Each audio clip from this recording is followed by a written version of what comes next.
Une fois inscrit sur la plateforme, une procédure très simple qui ne prend que quelques minutes, vous serez en mesure de recevoir vos premières demandes de téléconsultation. Celles-ci vous seraient acheminées par courriel à l'adresse courriel se trouvant dans votre profil sur Questions pour un pharmacien. Ces courriels seront de deux types. D'abord, nous vous informerons si un patient de votre région qui n'a pas de pharmacie a posé une question sur le site. Ce patient sera catégorisé comme un patient orphelin, puisqu'il n'a pas sélectionné sa pharmacie au moment de poser sa question.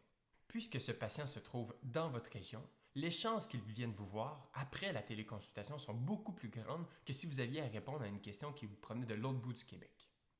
Le deuxième type de demande de téléconsultation concerne vos patients, ceux qui ont sélectionné votre pharmacie au moment de poser la question.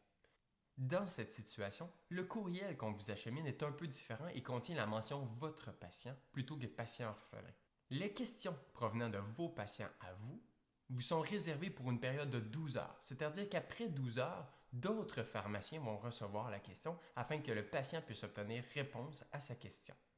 Dans le cas d'un patient orphelin, la situation est un peu différente. Vous allez avoir 3 heures pour répondre à la question avant qu'un nouveau pharmacien soit avisé que la question lui ait été acheminée. Lorsque vous répondez à un patient orphelin, une voie de communication s'établit entre vous et lui, de façon à ce que vous puissiez lui communiquer vos services et l'inviter à passer en pharmacie par la suite.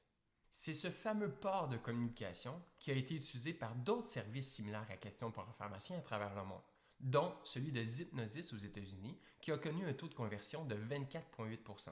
C'est-à-dire qu'un patient sur 4 utilisateurs d'un service de téléconsultation comme le nôtre va devenir un client régulier du professionnel dans les 12 mois qui vont suivre.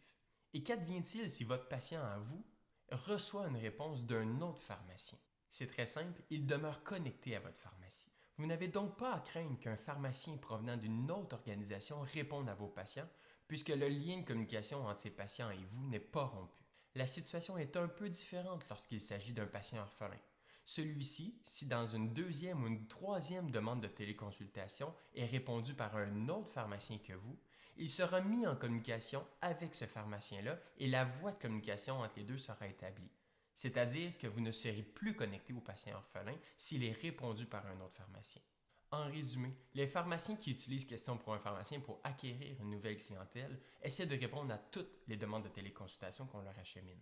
Selon ces pharmaciens, il peut prendre jusqu'à 10 minutes pour répondre à une demande de téléconsultation qui peut s'avérer bidirectionnelle, c'est-à-dire qu'on peut poser à notre tour des questions afin de mieux répondre à la demande de téléconsultation initiale. L'objectif demeure très simple, répondre au maximum de patients afin de convertir ces patients vers notre pharmacie et rendre accessible la téléconsultation à sa clientèle actuelle afin que ces patients demeurent en santé et heureux.